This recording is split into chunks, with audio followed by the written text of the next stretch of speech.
Welcome to the Devlog for Like Songs. My name is Harsh and I'm an indie game designer and developer.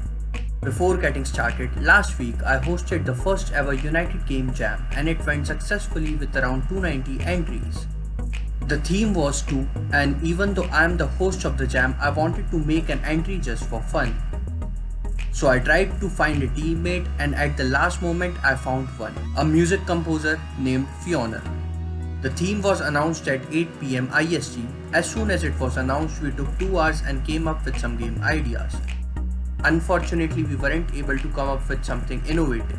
Plus, I was already distracted cause I had to manage the servers. I took 15 to 20 minutes off from the jam servers for brainstorming and went to listen songs on Spotify, and it hit me. I already had a music composer, so why not make a game related to a music player?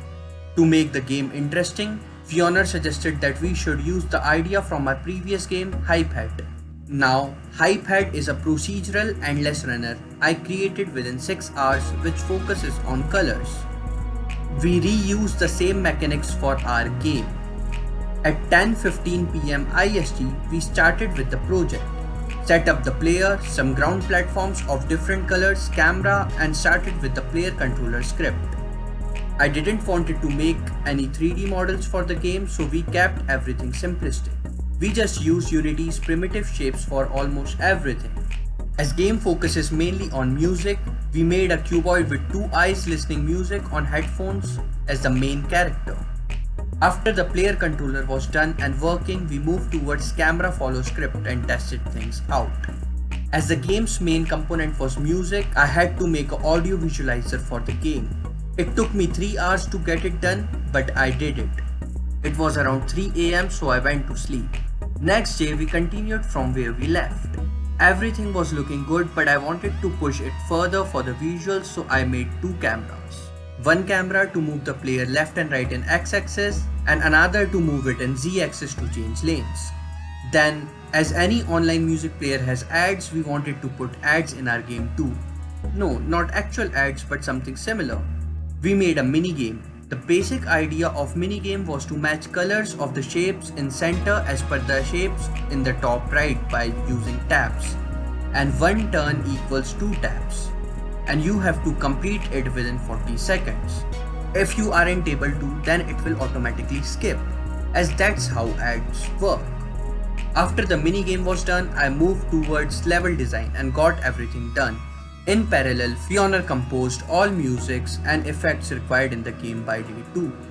I couldn't do a lot on the second day as I was focused on the servers, but was able to complete my entry cause of the help from organizers, supporters, helpers, and the amazing staff. They all amazingly managed everything so I could focus on my game.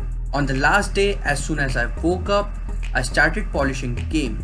I started with post-processing. I tried some effects and finalized things. Then moved to making a collectible for levels. I made music node using Unity's primitive shapes to make its dependency with double jump. After that came the trail effect. For trail effect, I basically used particle system and kept everything simple. After implementing that, I got started with the main screen, splash screen, and the end screen. I made simple animations for them. We got all this done by 6 PM IST. As we still had more time, we did some testing and minor bug fixing and uploaded the game on itch.io. It was an amazing experience. I with others are playing all the entries and they are honestly amazing. Do check the game on itch and my other games as well. And don't forget to check jam entries. I also have a Discord server, feel free to check it out too. All links are in description. That's it for now and thank you for watching.